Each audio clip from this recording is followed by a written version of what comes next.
Hello, and welcome to SMU and SMU Guildhall Game Changers. I'm really glad that everyone is here today, both with us in person and on Twitch. It's going to be an exciting afternoon. Here at SMU Guildhall, we believe that our students can change the world. We have 700 alumni in 250 studios worldwide, pursuing their dreams and making the products that entertain us and teach us and enlighten us. Part of our success is really our educational philosophy of learn it, live it, teach it. Our students come and participate and build games that are commercial quality that then go on to be published. So I'm assuming most of you are here today not to listen to my commercial, but to hear our guest speaker. And a little bit about Ed, as we've talked, we're saying, you know, keep the bio short. And so I will tell you something you won't read on his LinkedIn page and provide a little bit of value. We met at a game development conference, DICE, in Las Vegas a few years ago. And this is a conference of many game developers. And we were eating breakfast. This is about the time, I think, of the PlayStation 4 launch. And we got to talking over breakfast, and before you knew it, we were talking about the old days and programming 6502 assembly language, if anyone even knows what that is, and reminiscing about how you had to poke in hexadecimal numbers into your Atari and your Apple to make a game. I think we lost half the table, maybe. But the thing that impressed me is he then said, and I'm so excited about this, I'm going to teach a summer camp where I teach middle school kids how to program in 6502 and build games on the Atari 2600. I'm like, that's impressive. I don't think I could do a game on the Atari. It's a famously hard console to develop for. And so this afternoon, that was one of my first questions is, did the camp happen? And I'm told it did, and that it was very successful. And I think that speaks to both the breadth of the career it has had, but also his interest in teaching and really giving back, I think, to people to come along behind. And so with that, I'll give you Ed. Thank you so much. It was very nice.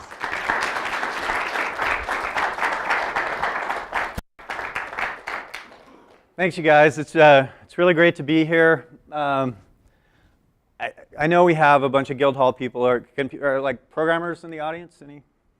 Got it. So we got a pretty good number of hands, and there's some producer type people, and great, and some artists. I met some artists. Awesome. And how about some people who are just like into the old days of games, retro games? Yes. Oh, we got a few. Okay, cool. All right. So then there's two ways I can do this talk. I'm gonna do it where a few places I pause and let you guys yell out the name of the game. Okay. So I just want to see if you guys can name some of these games from the old days. All right.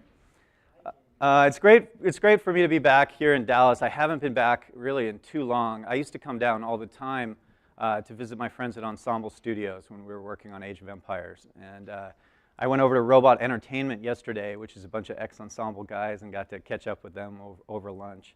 And then I went over to the National Video Game Museum that you have here, which if you haven't been, you really should go. I'll mention later in my talk, but they lent me some very early arcade video game boards over the last 6 months or so, and I was just returning them to them. So anyway, get on with my talk here. So let's just start at the beginning. In the beginning, there was darkness upon the void. But then, in 1962, Steve the Slug Russell said, "Let there be light." And he created a sun and stars and gravity. And he put two ships in orbit around that sun, locked in an endless struggle for survival. And he called it Space War. Thank you. And it was good. The first good video game. I was born a couple years later. That's my older brother, my twin sister, and me. I'm the kind of wiggly one on the left. I've always had trouble sitting still. And you know, me and the game business, we've kind of been growing up together. But, at first there were no video games for me, at least, I had to play with animals and you found in nature or whatever, but there were books, there's great science fiction and fantasy we could read back in the old days. These are some from off my shelf. There was some TV shows, of course. We did have TV back in those days. There was even this cool reality show going on at that time. And that was pretty cool, pretty inspirational. But you had to wait till 1971 for the first arcade video game to come out. It wasn't Pong, it was Computer Space. This was made by two people, one you probably never heard of, and one I know you know. So the two people were Ted Dabney and Nolan Bushnell. And they went on the next year to found Atari, and I'll talk more about that later.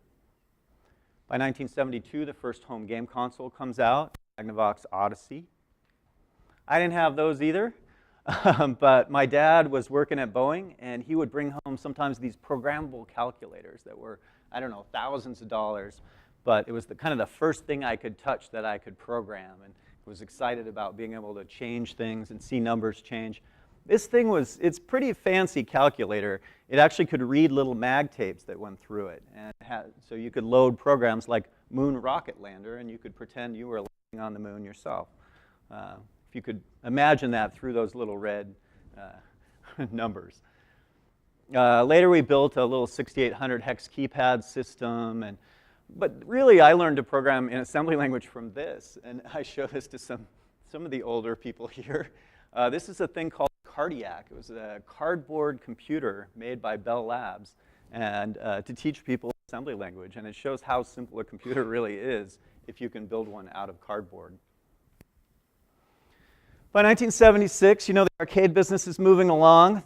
I show this particular game Breakout because it was made by a couple people you may know. Both of their names were Steve Jobs at this time. They went on, of course, to found the Apple company. And the next year, the first personal computers really started to come out. Commodore PET, TRS-80, and the Apple II. Also interesting, 1977, here we see Space War, but commercialized again. By the way, Computer Space, which I showed earlier, was an attempt to show the game Space Wars. Here we see it again in 1977. In this case, they took the game Space War, they added an S to the end, and called it Space Wars instead of Space War. And since I've got a good audience here, I want to see if anyone can guess why they added the S to Space War to make it Space Wars. Star Wars came out, very good. Summer of 1977. Those of us who were alive remember it well. Became the #1 selling arcade video game in 1977. Space Invaders 78, and by then the arcade business was really taking off. Also by then, my mom, who got a degree in chemical engineering and went to work for Boeing for a while, had gone back to school, back to the University of Washington, and got a master's in computer science. And then she went to work at a company called DEC, Digital Equipment Corporation. And so she was working at DEC, which was cool, because she would bring home stuff like this. This, for people who don't know, is a printing terminal. It's like a computer, sort of. What could I say it's like? Well, first of all, you have to call up to a real computer. You dial up over a modem. And it doesn't have a screen, it has a printer. So anything that you type shows up on the printer, and anything the computer sends back also shows up on the printer, which is, seems awkward, especially if you're going to play a game. But like, let's play Zork. Let's play Dungeon on this, or the original Adventure. It was awesome for that. And you also got a nice log of everything that you did, right? So it was fun to be exposed to that kind of stuff.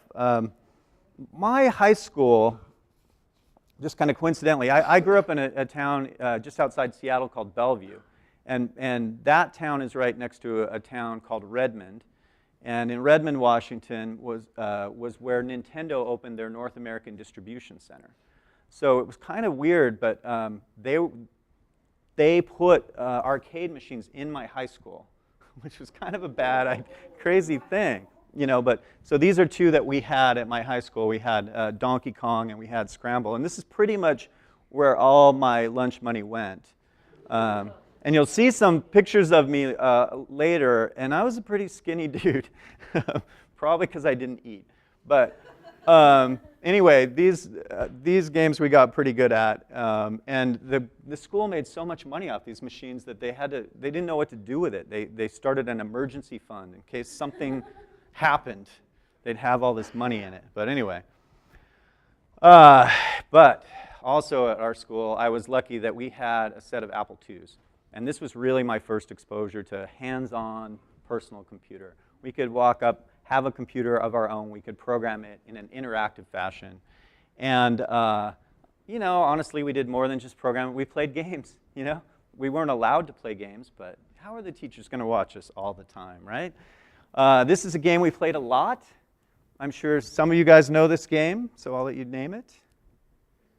Wizardry is correct. Very good. That's a tough one, so it's good. I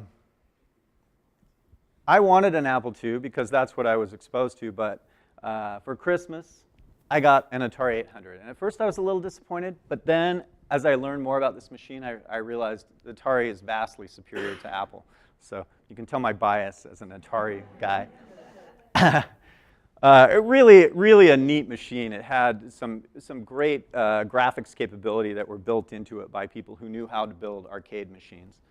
And so when I got this in high school, I pretty much disappeared into the basement. And it was like finding your calling. It was like, this is what I'm going to do with my life. Playing great games on it like this game, Star Raiders. Okay, we're going to get someone other than him at some point. We're getting farther in time, so you'll have a better chance. But really, the awesome game on this machine was Mule, and this I think is one of the best games ever made. And so if you're a game student and you don't know about this game, you need to learn about this game. They should teach a semester-long class just on Mule, I think. I started writing my own games in BASIC, and then when that wasn't fast enough, in assembly language. The first game I wrote in assembly was my own version of Space War, so there we see Space War again. I needed a square root routine to do the gravity, and I got one from a magazine because there was no internet back then. And when I looked at it, it was written by Steve Wozniak, so how about that? Next thing I wrote was a Frogger clone that I called Froggy. It was pretty much straight up clone. You can see it right there. And so I'm a high school kid, programming, working at a pizza place to make money to buy games. And I'm approached by this company in California that had seen Froggy and wanted to publish it, which is kind of a miracle because there was no internet. There was really, the only way things like this would move around was through bulletin boards. So somehow this thing went around the country, found its way to this company in California, and then they had to find their way back to Eddie Freeze. How do you find Eddie Freeze? I mean, I guess I have kind of a weird last name, but it's not like I was in the phone book, and there wasn't anything other than the phone book. So anyway, I have no idea how they found me. But these guys at this company, Romox, they tracked me back, they found me, and they offered me a job. Well, do you want to work writing games for us? No advance, 5% royalty. I'm like, yes, where do I sign? That's, for people who don't know, that's a bad deal. But anyway. So it was awesome. I went to work, well, sort of went to work on the side for this company as I finished high school and started into college. The first thing we had to do was fix Froggy because they were afraid we'd get sued. So they had the idea to give it a medieval theme. And so we changed the cars into jousting knights. It still had a frog. I mean, I don't see how this really protected us, but somehow we didn't get sued. Then I did a game called Anteater where you're a little ant and you had to get up, try to get the sugar cubes at the top and get them back safely. It's kind of, a Dig Dug clone, but that's fine.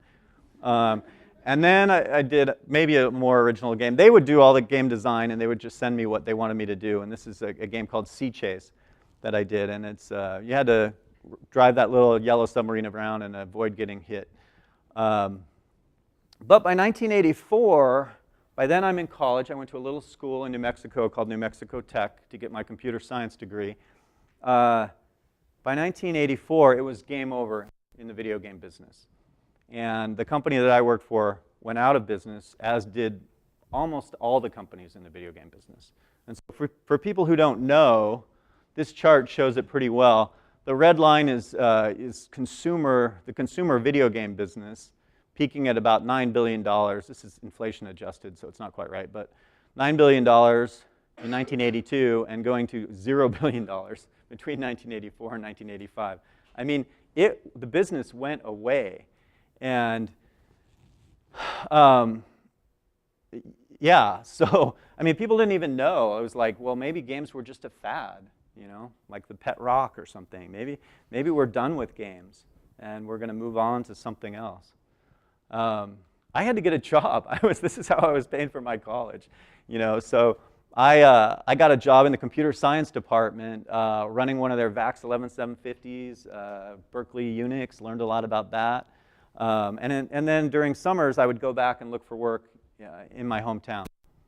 But even that 750 had amazing games on it, because games get everywhere. Wherever there's technology, you will find games, you know. And it had this game on it. I actually sometimes wonder if it is NetHack. You're the first person to say that. This might be a picture of NetHack Rogue, but my intention is that it's Rogue. So I really appreciate your answer. So we will call it Rogue. I don't remember if Rogue had the killer frog or not, though. So I got to do my homework on that. Rogue, now there's 1 million games that are called roguelikes. And those are all alike this, but so few people have actually played the original, which I still think is better than any roguelike I've ever played. So I encourage you to find this and play it. You can find it today. So anyway, one summer between my junior and senior year in college, I sent out resumes and I got asked to go to this little local company, Microsoft. And they were relatively small back then. They were not the biggest personal computer software company at that time. A company called Lotus was. They were mostly known for their DOS, their BASIC, and their mouse. But anyway, they hired me for one summer. They liked the job that I did and asked me to come back the next year. And when I joined full-time the next year, they put me on spreadsheets. So I'm working on Excel. I was the most junior of 7 programmers working on the first version of Excel for Windows. And I spent the next 5 years working on versions of Excel. We worked really hard. It was really fun. I learned a huge amount about programming by working with these seasoned guys, you know. I remember them as just being like gods to me, you know. Looking back at it, I mean, they were like maybe 3 years older than me, right? Then maybe like 3 years more experience. But, you know, I guess at those days, 3 years means a lot.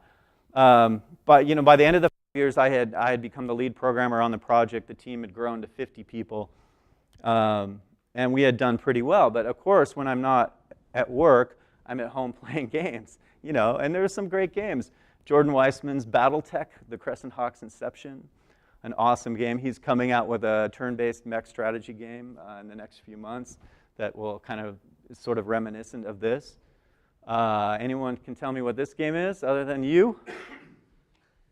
Famous British game designer, his first game. Nope.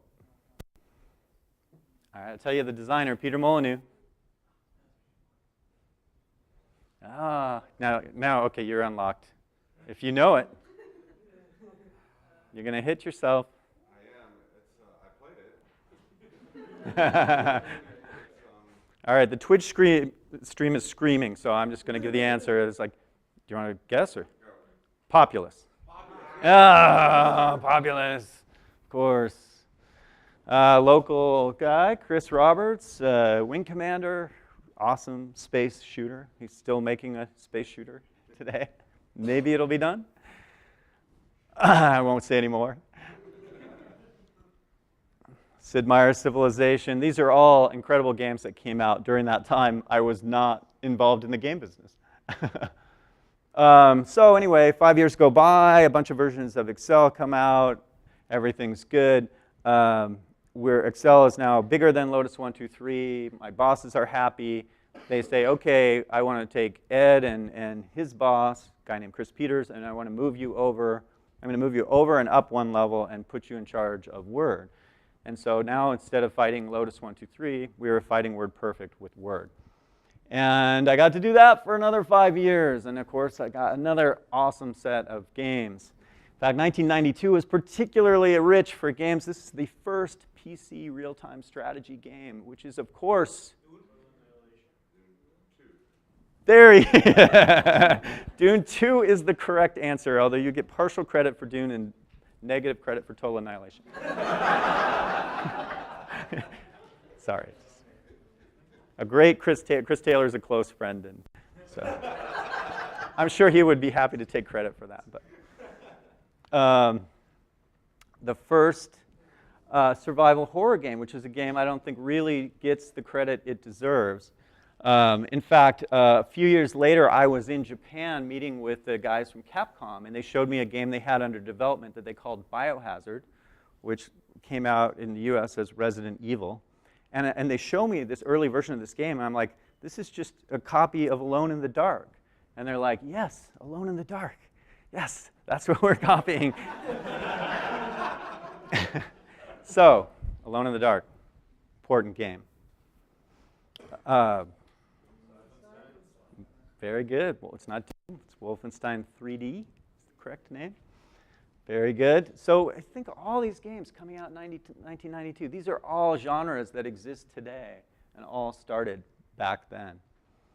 So like I say, another 5 years go by, a bunch of versions of Word. I'm at the point in my career where the next step for me is to run a business for Microsoft. Okay, this is a really pivotal time for me.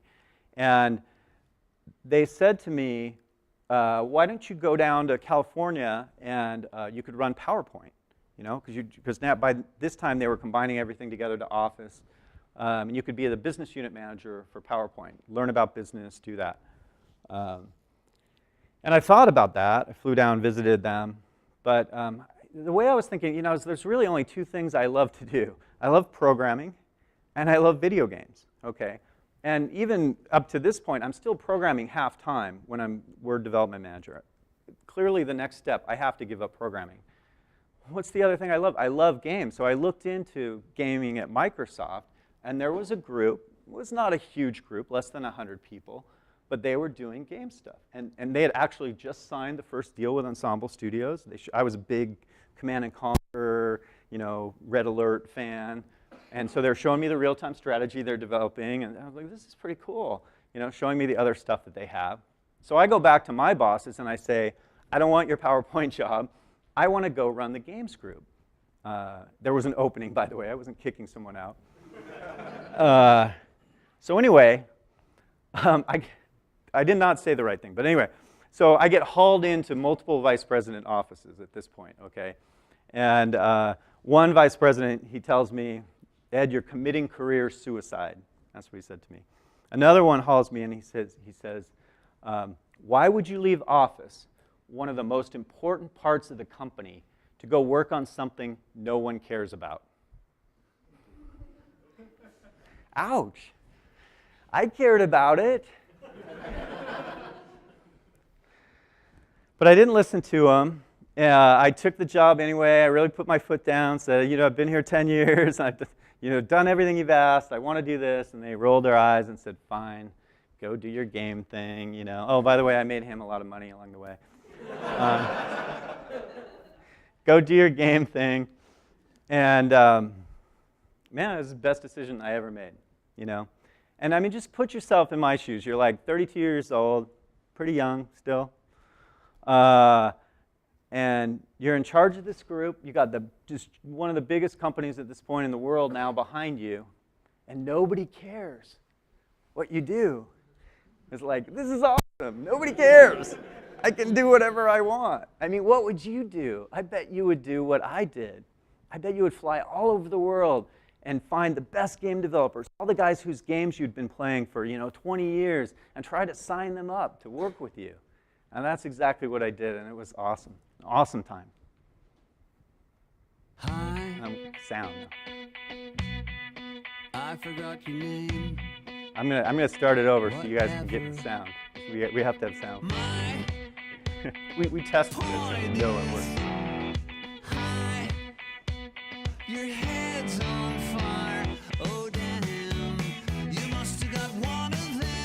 guys will see.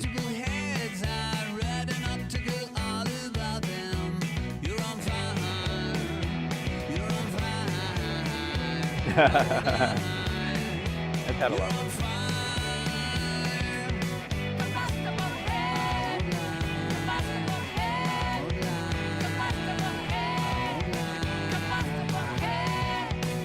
Hey, how's it going? Is that your car they're towing?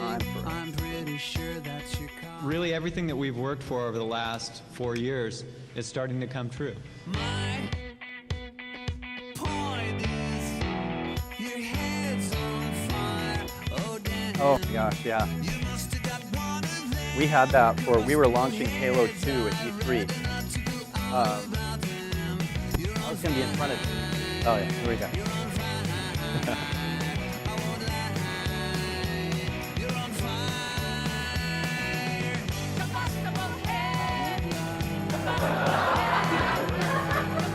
We literally tested it before.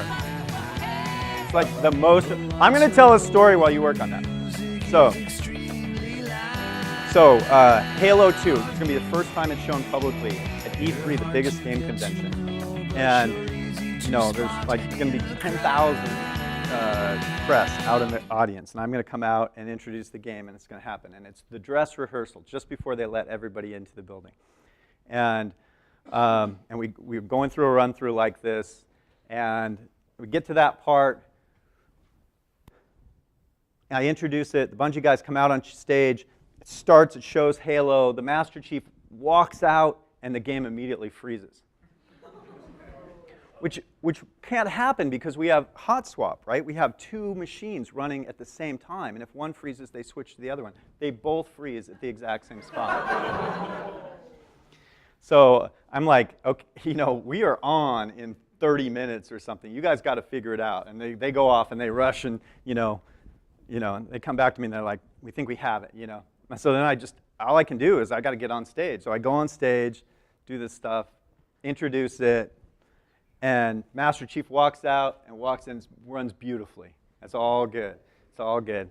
Afterwards, I'm like, you guys are amazing. That was great. I'm so glad that worked. And they were like, what happened? And they said, oh, well, we had the Xboxes sitting on top of these big speakers, and the magnets in the speakers erased the hard disk. So they had to scramble and download a new build onto a new Xbox. They worked really hard over those 30 minutes, but they got it done. Just like these guys are working really hard here, and I have no idea what they're doing because I know it worked before, but anyway. So now I'm going to take a question, unless they're ready. Do you want to just show that part like that? That's what I was thinking. It's getting on. Oh, but then it won't show on there.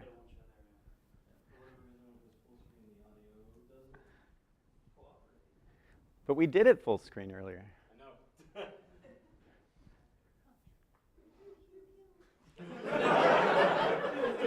All right, I can do a plan B without the audio, but it's so much cooler with the audio. We'll do it. I'll talk over it a little bit. Let's just do that. There's me, really young.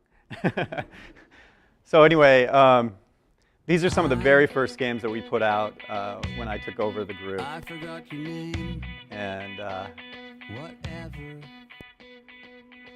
maybe some of them you guys will remember from when you were kids, but we weren't very big back then. We were starting to do multiplayer games, which was fun. Of course, Flight Simulator was a huge part of our business. It was this giant franchise that created the cash that I then took and reinvested to build everything else that we built, at least until Age of Empires launched. And then Age of Empires was the second really big source of cash for us and really helped fund us going forward. Acquired FASA Corporation, or FASA as they like to say, Jordan Weissman's company, the creators of BattleTech, Shadowrun, Crimson Skies. Acquired Axis Software. That's me saying everything's coming together. Really, everything that we've worked for over the last Chris 4 Roberts, years is Digital starting to come Anvil true. over in Austin. Chris Taylor, Dungeon Siege. And then we started on the Xbox. That is the very first Xbox, which is kind of a laptop jammed into the sides of that X. working with Lorne Lanning on the Oddworld franchise. And of course, Halo, that's Jason Jones, the creator of the Halo franchise, really the genius behind it. And this is awesome with the music because the whole song is about heads on fire, masterpiece Heads on Fire. So yeah, so there's, and then working with Peter Molyneux on Fable, and great times with him. A lot of actual doubt amongst the press about whether Xbox, that's Peter Molyneux, would be successful. We launched it in Times Square, November 15th, 2001. And it was awesome to see the thing we had worked on so hard be up on all the screens all over Times Square. Guy who gets the first Xbox. And then we went on, you worked with our friends at BioWare, Mass Effect and other things. Some people actually liked our console after it came out. people who had said they didn't like it before. Cliffy B, of course, working on Gears of War. Those are the, we talked about Tim, Acquired Rare.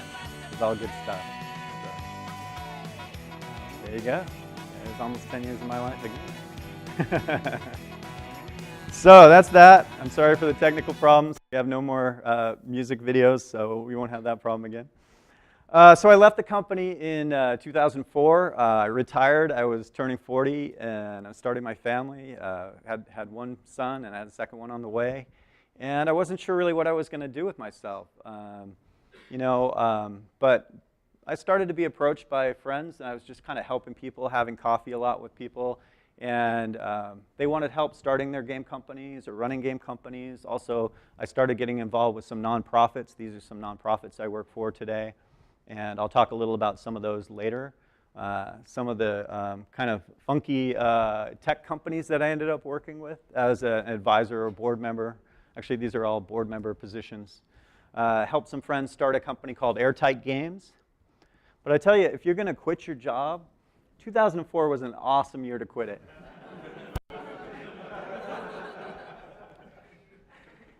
I was a big EverQuest player when I had time, and so when World of Warcraft came out, and I didn't have to be at work every day. This was, just disappeared into this game and got to spend a lot of time with it.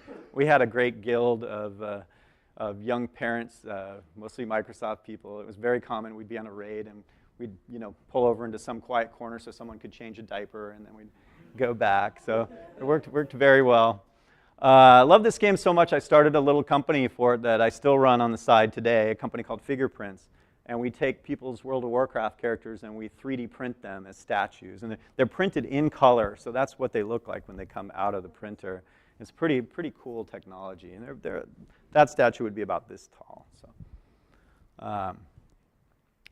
So anyway, I want to give you a little context for what's happening in the industry also at this time. This is a time when we were really battling for freedom and independence in the video game business. And we were really fighting against a couple characters. These are the two main guys. Jack Thompson, who was a lawyer out of Florida, and Leland Yee, who was a state legislator out of California.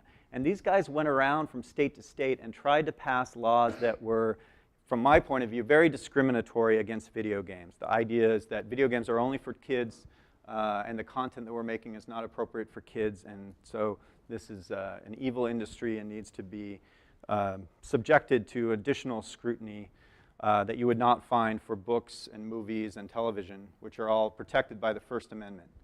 Okay?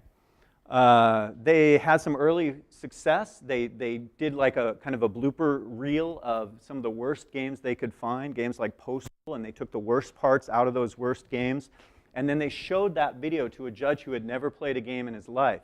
And he said, "Oh, this is terrible. Games are obviously evil." All he ever watched was one video that showed extracted parts of 4 games. And then he said he found no conveyance of ideas, expression, or anything else that could amount to speech. That was his ruling when he ruled against games having freedom of speech. So anyway, fortunately, we have a group called the ESA. They work out of Washington, D.C. They're kind of the lobbying arm of the game business. And they basically led the fight from state to state to fight these. In my state of Washington, they came in, they passed a law. And to give you a sense of how fast this happened, they came in, they said, we should write a law that says games cannot show violence against authority figures of any kind, okay? And it went House, Senate, and was signed into law by the governor in, like, I don't know, less than a month, okay? ESA immediately blocked it from happening before there was a lawsuit, so it didn't go into effect. But like, so violence against authority figures, so that would be like you couldn't write a book about, like a detective novel, or you couldn't have a TV show where a cop got shot or something like that. I mean, but that was the kind of stuff that we were facing. I got to be deposed in this lawsuit in my state of Washington, and fortunately we won there. It was found that this was a violation of the First Amendment rights of video game creators, and really it spread all around the country, and we started to go from losing fights to winning fights, and ultimately it went to the Supreme Court, where we barely won. 5 out of the 9 judges voted in favor of video games having First Amendment protection. I wonder what would happen if it went to the Supreme Court today. But because that happened, we have the same First Amendment protection as books and movies and television shows, and that's a great thing. Meanwhile, the lawyer got disbarred for some questionable behavior, and Leland Yee reported to prison a couple of years ago for corruption charges. So all's well that ends well. Meanwhile, in 2007, the iPhone came out, and really just started to create a whole new market in the game business. You guys take it for granted now, but when this device came out, a lot of people in the game business said, no, you can't make games on this. It doesn't have buttons. How can we make a game without buttons? But of course, the mobile video game business has grown to become one of the biggest parts of the over $100 billion video game business today. I work with a bunch of crazy companies these days still. These are some of the virtual reality companies that I work with. But really, at the end of my talk here, I want to talk about 3 things that I do, that I spend a fair amount of time on today that I really care about, okay? And the first one is about getting more women involved in the video game business. And I don't do this because I'm some kind of social justice warrior, whatever that means. I do it because of my mom. My mom was a very early engineer. She went to engineering school when it was mostly for men in the late 50s. Went to work at a big male-dominated company, Boeing, and she had some terrible stories about working there. Went back to school, got a master's in computer science. So you might think that, wow, we've come a long way with women in computer science since my mom. And you might be disappointed to see this slide. So basically what this slide shows, and this is from NPR, did a story about it a few years ago, is that for any kind of science that you can imagine, actually not just science but law and medicine, the percentage of women involved started in the low numbers in the 60s. And today, it's about 50-50. Those lines go up to about 50%, which is what we'd like to see. But for women in computer science, it peaked around 1985, around 35% women. And today, it's about half that. It's about 17%. And unfortunately, often in the game business, it's lower than that. So this is a serious problem. Nobody really knows why it's the way it is. Some schools, Carnegie Mellon would be an example, have really focused on solving this problem, and they've shown by making some simple changes to their computer science program, not dumbing it down, not making it pink, but making it truly gender neutral by having male and female teachers, that they can really show a big increase in these numbers. The IGDA, which I'm a part of, I was the treasurer of the IGDA for several years. I'm the treasurer of the IGDA Foundation now, which really focuses on these issues. We have a whole series of programs to get women into the game business, to keep them in the game business. This is an example of a week-long mentoring program that we run at Game Developers Conference every year. So anyway, that's one thing that I care about. The second thing this is kind of a stranger story. It kind of goes to stuff we were talking about earlier, that I've gotten involved with is video games as an art form. And for me, it all started with this book, Racing the Beam. This book I read in 2009, and it's all about how horrible it is to try to program the Atari 2600, how really difficult this machine was. And I had, of course, grown up working on the 800, and I didn't know that I really had it easy with 48,000 bytes of memory and all this other stuff. But this machine has 128 bytes of RAM. It doesn't have hardware to draw the screen. The software has to draw the screen. The software has to know and send the right signals out to the TV, or the picture will just roll. So it's a hard machine. And so because I'm like, programmers are sometimes like this, when I read this, I'm like, wow, I want to work on this machine. And so anyway, I'll tell this short because we're running a little long. But anyway, that led to me creating this game called Halo 2600. I wanted to see if I could make a version of Halo in 4,000 bytes that would fit on this machine that has 128 bytes of RAM. The finished game has a start screen. As you can see, it's playing the Halo theme song. You can't hear that. Master Chief runs around. It's kind of a shooter combined with an adventure type game. There's bad guys he has to fight. He has to find some keys to get to the next level. And anyway, I had a ton of fun making this game. Made it in about 6 months and released it at something called the Classic Gaming Expo in 2010. By the way, you fight through 64 rooms, and there's a big boss encounter at the end. And if you defeat the boss, then you unlock Legendary Mode, which is where your character moves half as fast. It makes it a lot harder.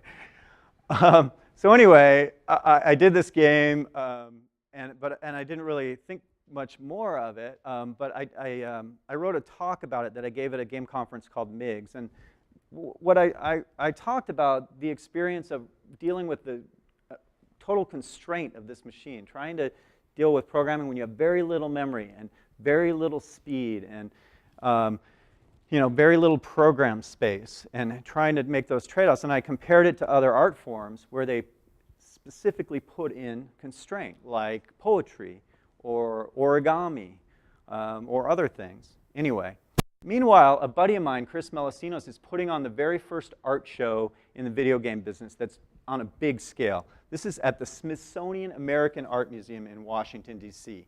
And you're going to get a whole wing of this museum just for video games. The show is called The Art of Video Games. Oh, and he asked me, he's like, hey, can I include Halo 2600 in my exhibit? I'm like, sure, I'd love to have it in there. He's like, I want to include it as an example of what this is called homebrew, that people today are still working on these old machines. Great, love to have it there. So anyway, the exhibit opens. I get to be at the opening. It's fantastic. Tons of people come to this exhibit. And then it goes on tour, and it tours all around the country. It's a massive success for the Smithsonian. And they have a curator of media arts who does stuff like movies, art movies, and other things. And he was getting interested in maybe we should have some video games in the collection. So he went through the games, and he picked out two. He picked out Flower from that game company. That game company are the guys who made the game Journey, very well-deserved. And very unwell-deserved, he picked out my game, Halo 2600.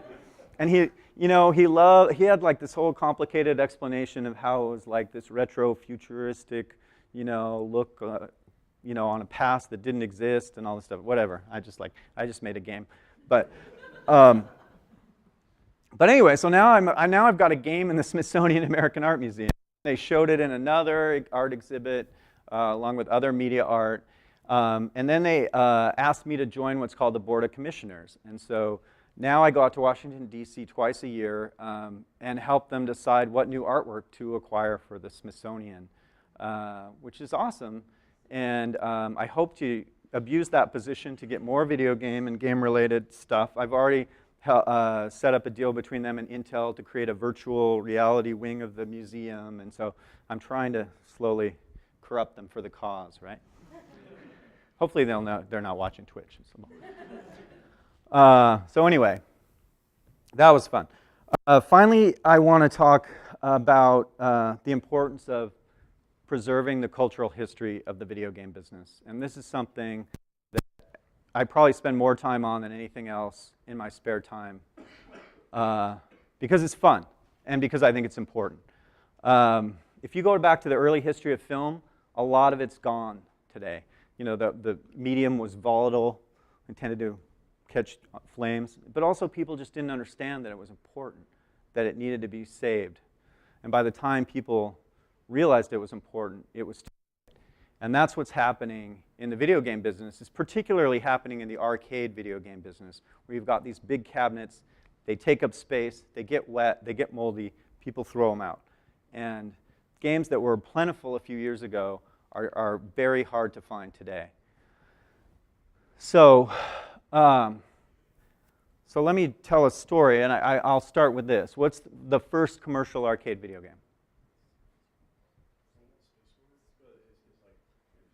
Computer Space. I showed it at the beginning of the talk. I know, it's like so long ago.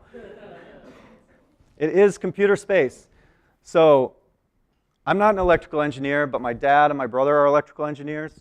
So maybe some of it rubbed off. I don't know. But I got a Computer Space off eBay. It wasn't cheap, and it was broken. And then I tried to fix it. And I wrote a long story about what it was like to fix one of these old machines. First, trying to fix the tube television. I thought, oh, that'll be easy because my dad was a TV repairman in college. And I brought him in, and he's like, oh, these tubes have so many pins. These are way newer than what I was used to. I was like, okay, it's too new. It's 1971. Anyway, so fixed this machine, brought it back to life, wrote a story about it. And then I was wondering about this. What was the first color arcade video game? And if you Google that, you'll probably find my article. But if you ignore my article, you'll have a hard time finding almost anything else. There'll be people who say wrong stuff, like Galaxian, or things that were quite a few years later. But there's a guy named the Golden Age Historian who does some very good work in this space. And he had mentioned that there may have been a color version of this game called Gotcha. And let me get you to Gotcha really quick. I mentioned that Ted Dabney and Nolan Bushnell started Atari. Their first game was Pong, made by their engineer, Al Alcorn. Al Alcorn went on then to make a game called Space Race. And the third game he made was this interesting game called Gotcha. It's a maze game. There's two players. One chases the other player through the maze and tries to catch them. Okay? Now, to sell this game, Atari's marketing and design guys, they created this kind of enticing image. I don't quite understand why the joystick shows through her dress, but and the other thing that surprised people was that they covered the joysticks with these large pink domes. And this made the game very controversial. This was the first controversial video game in video game history, 1973. Many people would not take this game, and they ended up later coming out with a version that did not have the pink domes to make it family friendly. But anyway, the rumor was that there was a small number, maybe 10, maybe 20, color versions of this game that were out. But if you search for Color Gotcha, other than seeing a few rumors, you would find nothing on the internet. So imagine my surprise when I'm looking at eBay on old printed circuit boards and I see this come up for sale from an old arcade operator. And I don't know if you can read that, but it says in felt tip pen, Color Gotcha on it. And I'm like, oh, I gotta have this. And as it turned out, there were only 2 people in the world who noticed it, me and one other guy, but that's all it takes to have a really good eBay auction battle.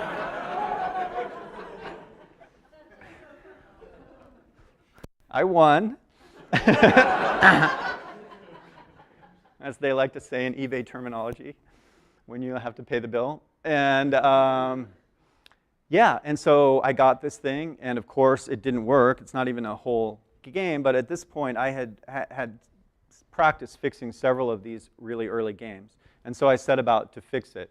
I actually fixed a black and white one first, and then I started to work on the color one. And this stuff is really fun to work on, believe it or not. Found multiple bad chips on the board, which I replaced. And then I had to figure out how to interface it to a modern monitor, had to build a custom little interface board. And at the end of the adventure, I was able to produce this, which was the first image of the first color video game in history. And when I put that on the internet, no one had ever seen the first color video game before. Because it was before the internet, and by the time the internet came along, it was gone.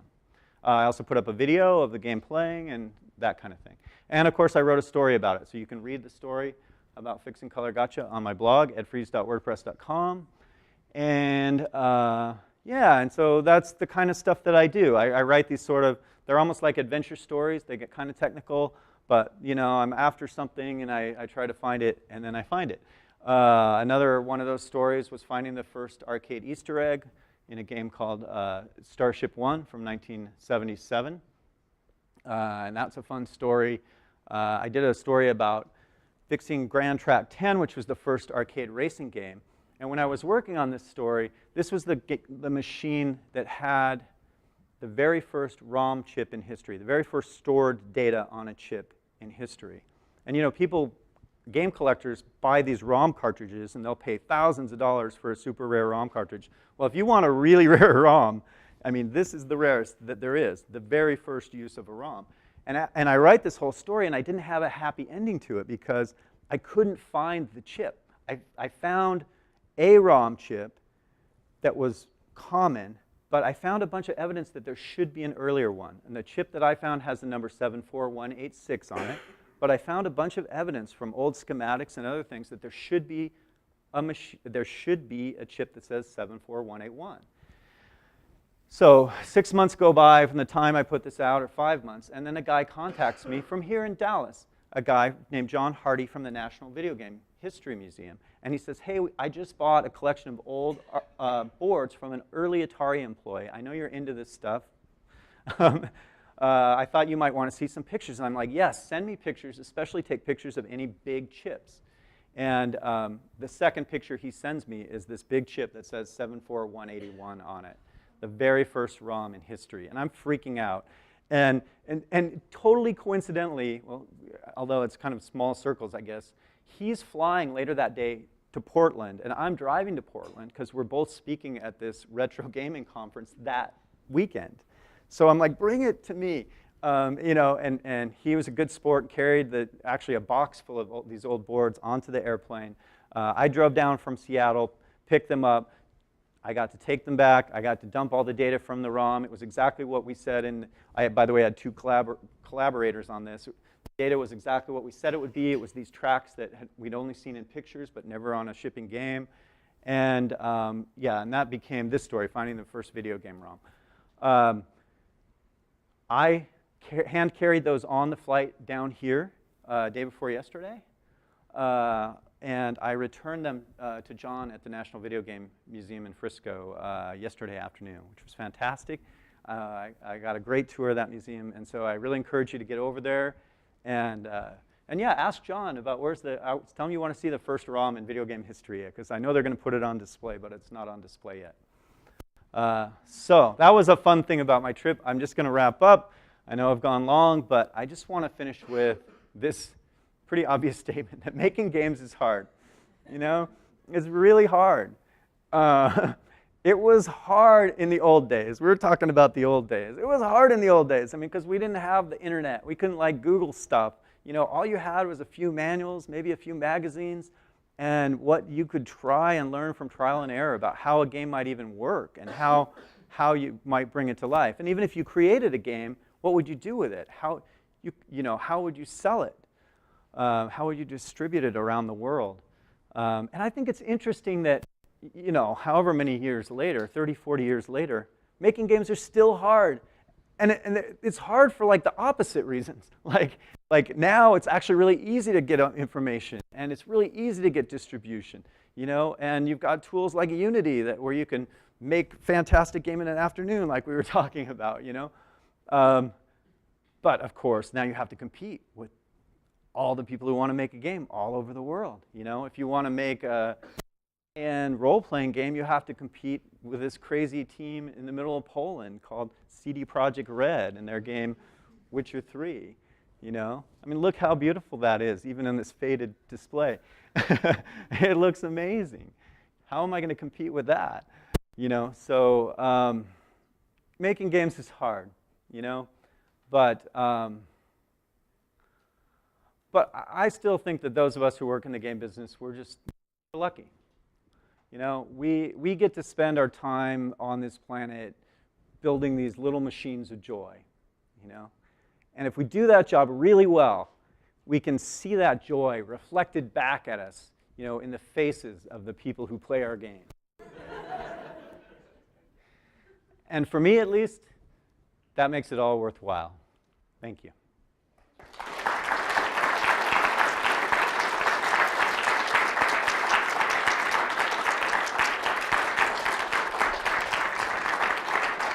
Thank you. Thank you so much. We have a little bit of time for questions, if you're game. I'm totally up. I will ask, as we pass the microphone around, that if you could wait to ask your question until you get the mic so people who are watching online can hear the question and we don't have to repeat it. And let's get going.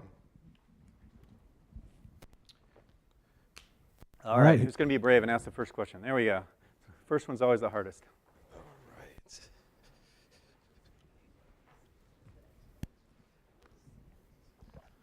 So, is this working? I can't hear. I can't hear it, but maybe they can hear it on this feed. So, working with Ensemble and on all those different games on Xbox, what exactly did you do with all those different studios working with all those different games to make those? Yeah, I mean, you know, I was like the chief of the group that did it all. So I can't be like take credit for being the game designer or anything like that. You know, I put the deals together, I ran around the world, and then I would review the projects at various times, and I would give my feedback and decide which we're going to continue to fund and which we're going to cancel and things like that. So that was really my role. Yep. All right, we got a question here in the front. I heard in an article that that the Xbox was a disguised PC. Is that true? So was the Xbox a disguised PC? So the original concept for the Xbox was that it would be a disguised PC. When the guys walked into my office from the DirectX team and they wanted to build this DirectX box, or shortened to Xbox, they said it's just going to be a PC running Windows in a box, but it's going to pretend to be a game console. Like you'd put in a game and it would quietly install it in the background and then run it and act like it was running it off the CD. It's too long a story to get into right now, but basically that's how we initially got it approved by Bill, and then we spent a year looking at what we really should do, and we ended up somewhere much more over where the operating system basically launched a game and got out of the way, where it wasn't running Windows. Bill was very upset at us, called us some bad words. But he approved the project anyway, to his credit, and it went on to be successful. So, Looks like we have a question from Twitch. Yes, so our question from Twitch is, what does the game industry need to improve right now, and what can new developers do to help? wow, that's a good question. What does the game industry need to improve right now? What can game developers do to help? What I love about the game industry right now is that it's so diverse. You know, that there are games coming from all over the world, all sorts of different cultures, all sorts of different people on all sorts of different topics. And that's what I want to see. I don't want to see 27 PUBG clones, you know, because it's whatever the hot game is today. I really think that game developers have to have a vision for something they want to create. You know, and if it's a good vision, people will tell them it's crazy. They'll tell them it's stupid. They tell you you shouldn't make a version of Halo for the 2600. And you should do it anyway. You know, you should do the game that you want to make, as long as it's not a PUBG clone. Thank you. I'm done. Another question in the back here. Thanks. I have a question from the business side of the gaming industry. So, you know, when a new version is released, you have all these same and cross-site network effects on the console. For instance, users would like more users, and the more users there are, the more developers there are. So how do you manage the consumer expectation? And by consumer, I mean users and developers. Do you actually pre-announce a lot of information about your console early on to kind of totally make sure there are no rumors? Or do you just kind of give partial information and let the buzz go way up? Yeah, I mean, it's a great question. It's basically like, what's the best way to do games marketing? I'm not really a marketing guy. We had some great marketing people. I think of myself more as a product guy. But generally the feeling was to have kind of a slow build of the buzz, so that kind of the interest peaks at the time that you launch. I think, though, that's kind of an old concept. I think we live in a really different world now. It's interesting to see we're in a world where there are a couple hundred games a week coming out on Steam. And somebody told me yesterday, I don't know if this is true, they told me there's 700 new games a day on the App Store on iOS. So it's just an incredibly difficult place to get someone to pay attention to your game. So what I see with the indie developers especially who are successful is they really cultivate a following for their company, and they communicate with them constantly. There's some people even developing interactively on Twitch and other platforms where they will be literally building the game and live streaming, and people will be in the chat window giving them feedback. Oh, I think that character's sword is too long or something like that. But really what they're doing is trying to keep this strong connection with their audience. I think a company like Supergiant is a company that's really good at that. They recently released their game Pyre, and even though it looks nothing like Transistor or Bastion, the games that they did before, it's doing quite well because it still has that feeling of what Supergiant is. It's beautiful art and creative gameplay, even though it's a completely different game. So that's what I like to see. I like guys like Supergiant, or Clay is another team that I really like, the guys who do Don't Starve. Those people who are living, in the old days you sort of had to have a publisher. You had to have somebody like me who was willing to give you money to make something. But now people can build these followings and build these businesses that are totally self-sustained at whatever scale they want to be. And I think that's awesome. I think it's led to much more creativity in the game business. I think we have another Twitch question. We do. What do you think about the innovation of Nintendo Switch?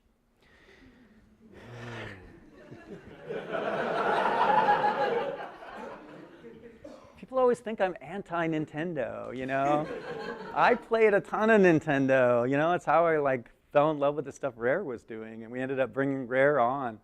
Maybe I said a few nasty things about GameCube during the heat of the battle. But, it wasn't the greatest console, was it? The GameCube? Not really. Anyway, I actually kind of dragged my feet buying a Switch. I played Zelda, which is, of course, the new Zelda is an amazing game. I played it on the Wii U at first. First time I touched the Switch, I kind of had trouble getting my hands on the controllers. It felt kind of awkward. But then I gave in and bought a Switch to play the new Mario game. And I was actually really impressed with the creativity of all the different ways that the controllers can be configured, and mounting it on this other controller. And I need to get a Pro controller. Heads are nodding. So I have friends at Nintendo. I have friends at Sony. I have a ton of respect for all the different teams that are out there. Some of my favorite games last year were Horizon Zero Dawn on PlayStation 4, Persona 5. We're very into anime at my house, and Persona 5 is like playing anime. But now we got this Nintendo Labo, I'm not sure how to pronounce it, thing where they, when I see stuff like that, I just love it. It's because that's what this industry has to be about to continue to grow and be successful. It has to be about creativity and thinking outside the box, even if it is a box, I guess. So that's my answer. We saw some hands up here earlier. Question from the front. So what's one game, you said you're involved with Smithsonian, what's one game you think has really pushed forward games as an art medium? I'll pick just a little one that's recently that some people may not have seen. You guys may talk about it at school, but and I may butcher the name, but it's a mobile game called Gorogoa. And if you haven't seen this game, you really should look it up. So hard to explain. It's a puzzle game with 4 quadrants where you drag pictures from one quadrant to the other. And like maybe it'll be a picture of a picture frame, and you're seeing something through the picture frame. And when you drag it, only the picture frame comes with you, and it exposes more new stuff. And then you can take that picture frame and put it over another thing, and then like a character will walk out of the picture frame into the other. I mean, I know, you guys are very confused, but that's why this game is so cool. It's like nothing you've ever played before. It's on the App Store today. It costs you $3 or something, and it's a really remarkable experience. It's up for several Game of the Year awards, and well-deserved for a small puzzle game.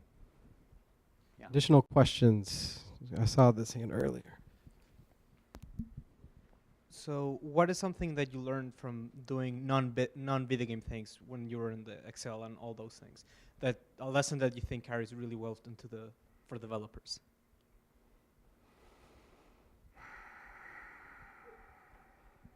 That's a great question. I think the biggest thing that I learned was actually when I was on Word. And there was a time when I thought my job as a manager was to keep everyone happy. And I came into a situation where people were very unhappy, and I thought my job was to make them happy. And I beat my head against that wall for about 3 months, and then I realized, no, my job is to show direction of where this project should be going. And people will either be on board with that and come with me, or they will go bye-bye and go work on something else. And when I realized that my job as the head of that group was to say, we're going this way, either come with me or go somewhere else, was just a huge turning point in my career. And, and so I think some of that is about trusting yourself and really just going for what you believe is right, I guess. Yeah. We had a question up here in the front. When do you think the AR market is really going to take off? When is the future going to happen? I do a whole talk on that, how hard it is to predict the future. Yeah, I think it's really hard to predict. I was down in California a couple weeks ago, and I got to do the Void, which is VR. And I did it with a bunch of game developers. And we came out, and for those who don't know the Void, it's a thing where you wear a virtual reality headset, but you move through a space, and the things that you're seeing happening, in this case Star Wars stuff, you can actually touch and feel them. So we walk across this narrow, what felt like a narrow platform, and there was lava, and we could feel the heat from the lava, and we were shooting stormtroopers, and when we got shot, we could feel the buzz, and you could reach out and touch the droids and feel them that were talking to us. Anyway, all the game developers were picking it apart, saying, "Oh, this could have been better, and they shouldn't have done this, and the frame rate was bad, and blah blah blah." But it was a really cool experience. I mean, I had just done rides at Disneyland with my kids for 3 days, and I swear this was better than any ride we did, And it was done they really trick you. You're basically you're walking through one room, and then they trick you into walking back, and then you're going down an elevator, but you're not. I mean, it's really cleverly made. Anyway, so I just see stuff like that. How? Nobody knows. I mean, honestly, nobody knows on any of this stuff. I love working with entrepreneurs because they're doing cool stuff, and they don't know if it's going to succeed. One of the cool teams I work with, they just changed their name from Axon, which I had on my old slides, but their new name is Haptex, and they are building a virtual reality glove that you wear. And you can feel, they have little pneumatic actuators, and you can feel on your hand anything that you touch. And so you can pick up a little spider in one of their demos for the people who are, and you drop it on your hand, and it crawls around your hand, and you can feel the spider going around your hand. I know. I'm not really afraid of spiders, but I know it really bugs some people. Anyway, so yeah, I mean, and they want to do the whole suit. And oh, by the way, and the glove that they have now has motors that restrict the movement of the fingers. So if there's a coffee cup in virtual reality and you go to put your hand around the coffee cup, not only do you feel it when you touch it with the tips of your fingers, but your fingers are stopped from moving through the cup. They want to do that for the whole body. I mean, they have a really big vision. I don't know how long it's going to happen, but they already have a bunch of industrial and defense and other people interested in just the glove. So I don't know. I mean, this stuff is pretty cool. But like I said, I give this whole talk called Secrets from the Future, and the bottom line of the talk is that predicting the future is easy, predicting when is hard. That's the question you asked. So We actually have a question from a viewer on Twitch. So the question is, with so much risk in a AAA project, are there concerns that some games are getting too big? Yeah, I love this talk that one of the smartest people, maybe the smartest person in the video game business, is a guy named Raf Koster. And if you're going to get one guy out here to talk, you should get Raf out here to give a talk. Maybe this talk. But he gave a talk on the cost of video game development at Casual Connect a few weeks ago in Disneyland. And he collected he collected a ton of data from people, basically privately, data that's not normally available. How much a game costs to build, how big the game is in bytes, and all this other stuff. And then he did graphs of this stuff over the last 30 years of the game business. And basically, he shows that the video game business is unsustainable, and that the cost to produce a byte is relatively flat. The amount we're making per byte is going down, and the number of bytes we're producing in games is going up. And all his charts are on a logarithmic scale, okay? If you put them on a normal scale, they go like this. So you put it on a log scale, and then there's these straight lines. And they're straight lines for 30 years. And you can just look at these straight lines, and they come together in the 2020s at different places. And you say, games are no longer affordable to make. So to the person's point, I would refer them to Raf Koster's blog. His first name is spelled R-A-P-H, Raf, not Ralph, Raf. And go to Raf Koster's blog, and you will see the main article about this data. I think it's really interesting and compelling. But AAA, 20 years ago, this would have been a scary thing because AAA is so important to the video game business. Now we're so much more diversified, on so many platforms, and at many different scales. So I guess that's one of the things that leaves me optimistic about the future of the game business. Questions on this side? Got it here. What do you think about the improvement of Xbox today, and how about the next generation? I'm optimistic about the Xbox team going forward. Phil Spencer, who runs the business today, is a guy I hired back in the day. In fact, the day that I quit, he walked into my office and said, "Should I quit too?" And I was like, "No, I appreciate the sentiment, Phil, but you should stay." And I'm glad he did. He was recently promoted to where, actually the entire Xbox division, if you want to think of it that way, was promoted to work directly for the CEO, Satya. And so to me, knowing the politics of Microsoft, that's about as big an endorsement as you can get, that they're going to continue to invest in this business, and they think it's really important. I think Xbox One X is a great product. I love that they're going back and doing the support for the old games, because I was a big fan of that when I was there. And so yeah, I'm optimistic. I think they made some missteps going into this generation. I think Phil and others would admit that. And that let Sony get a little bit ahead. But the great thing about the console business is everybody starts from zero again on the next release. And so it's great to watch that battle, and as consumers, for the most part, we win. We had a question here in the middle. What do you think that digital distribution is doing in terms of game history, like studying and preservation, and where do you think we're at right now in terms of keeping track of all that? Yeah, I think there's actually.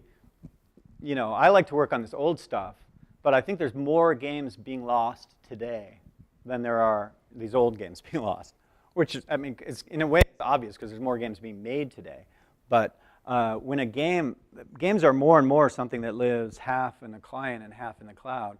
And yeah, maybe you'll save your disk, but you can never run that disk again, because the cloud side of it is not there.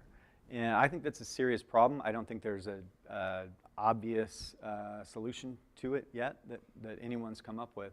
And so I actually think we'll go through a period that will look back on this period as a period where a bunch of games maybe we only have the client for and we can't run it again. There's a museum called MADE that's bringing up an old Commodore 64 MMO from really early days. What's the name? Habitat, thank you. And that's been a big, hard project. The thing ran on Commodore 64s, I believe, and including on the server side. But so it can be done. But how do you do that when there's thousands of them coming out and dying, every week like there is now? So I think it's a period where we're losing stuff right now. Time for a few more questions. I think she's got one too. Okay. Start with you. Hey. Do you have any suggestions for on the Xbox? Did you suggest anything like VR or anything like attachments maybe? Oh yeah. Like when I was there? Was your question? I was a big fan of the hard disk being included in the original Xbox, and that probably helped contribute to the more than $1 billion that we lost on that project.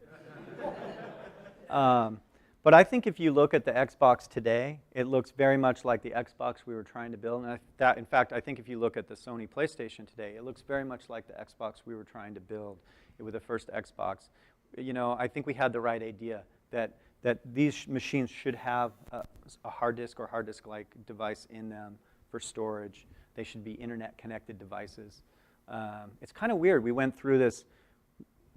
Xbox came out, and then there was sort of a reaction against it with the next generation for the 360, where you had all these machines were built around this cell architecture, and it was quite difficult to program, quite hard on the programmers.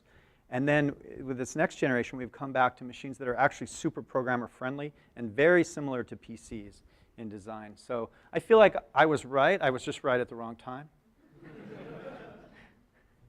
I'm glad it wasn't my money. Hey, I got a two-part question for you. First part, if you did take that PowerPoint job, do you think that the sound would have worked?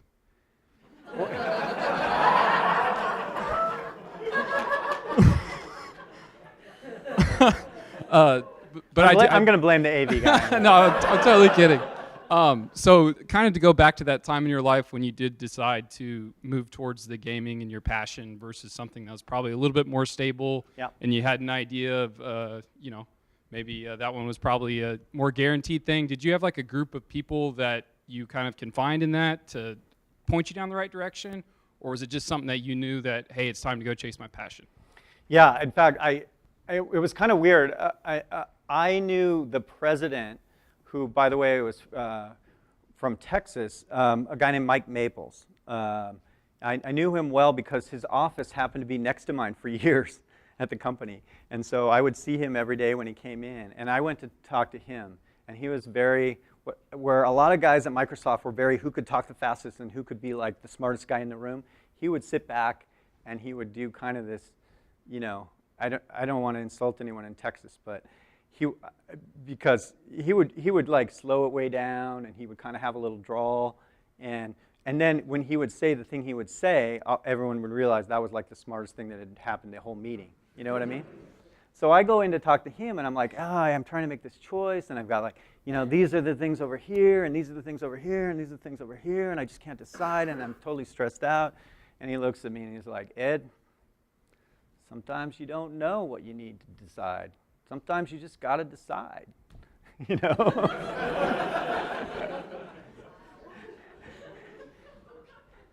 Sorry if I didn't do that well. And as weird as that advice sounds, it was like exactly what I needed to hear. It was like, oh, I'm trying to predict the future. He's totally right. I don't know what's going to happen. And there's no way to know what's going to happen. I just need to make a choice and see what happens. So I walked out of there going, okay, that was super helpful. Thank you. All right. We'll do two more questions. Okay. We're going to go down here in the middle, in the front. Yeah, so I'm I thought you were going to get him. Oh, sorry, do you want to switch? No, we'll do both. Can we do that? Because he's had his hand up a long time. Oh, yeah, for sure. Okay. We'll do both. No, do both. I can do both. Okay. So I'm a game developer. I'm a game player. In both those ways, how can I make this industry more welcoming to women? Yeah, I mean, I was reading this article from Carnegie Mellon about how they fixed their computer science department. And it was really interesting to me because they said they didn't do it by focusing on gender. They did it by eliminating gender as an issue. You know, and I thought, oh, that makes sense to me because that's like when we tried to make games for girls by putting them in pink boxes and doing, you know, Barbie rocket scientist or whatever. You know, that isn't the way to make it. The way to make it is like maybe the new Star Wars movies where there's all kinds of characters of all kinds of genders and any of them could be any of the roles and there's just not an issue, you know. So that's what I would say. It should be not an issue. It doesn't mean you have to like create, you know, pinkify your product. That's what I would say. All right. You had a question? Actually, I have two questions. There's rumors that Microsoft is going to buy EA, and there's more and more monopoly. And from the game study course, we learned that most of the revenues of the game industry is controlled and owned by several few large companies. Is that going to be a good thing for future industry and workers? And another question is... I missed the last part of that question. You have to speak up because I'm not hearing the mic. I just hear you. So most of the revenues of the game industry is owned and controlled by several large companies. Is that going to be a good thing for future workers and industry? And there is a second question. Like AI, pattern recognition, machine learning, these things are really popular topics right now. How will they impact future games? Are they going to completely swamp the industry? Okay, I changed my mind. I didn't want to do this guy's question. No, I'm just kidding. You know, a reporter called me from a British gaming magazine last week that I hadn't talked to for years. And he said he wanted to interview me about this article they're doing about the future of games. And he asked me, and he got me talking about all these other things. And then after about 15 minutes, he says, and what's this thing about Microsoft buying this company? You know, what do you know about Microsoft? And then it's like, first of all, I told him I know nothing about it, which is the truth. But second of all, after I hung up, I realized, I'm like, he didn't want to know any of my opinions. He just wanted to ask me that one question. He just like kept me talking for 15 minutes. So like, then he thought you'd sneak it in there, you know. So anyway, now I'm mad at him.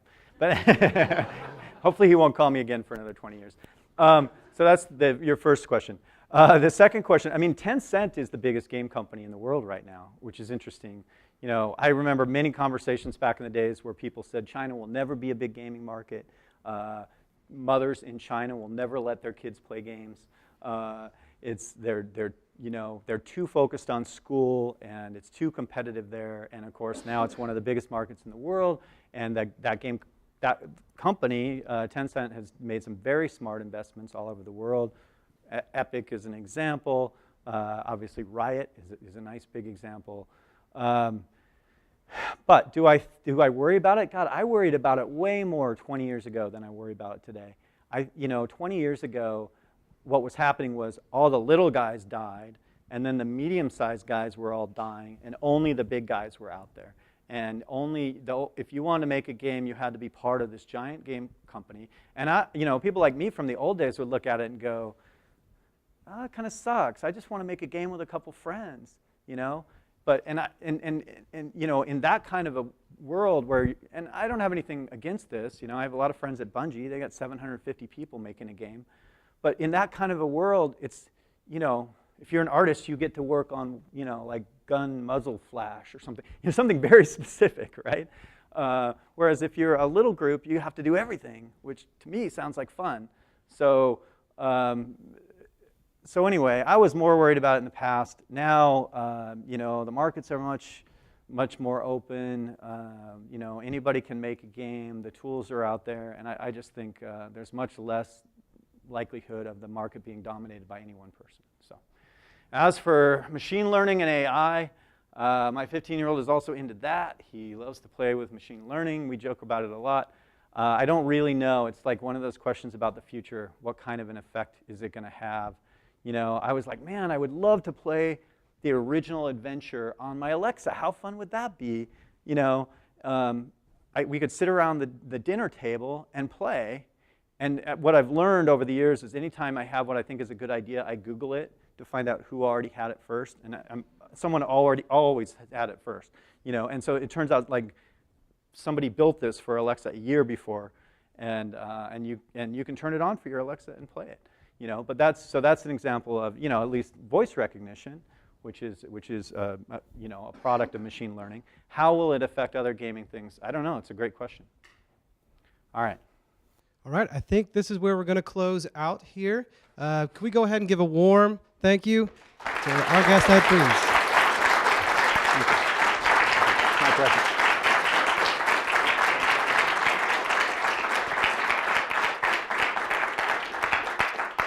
And this concludes our Game Changers broadcast. All right, thank you. Thank you.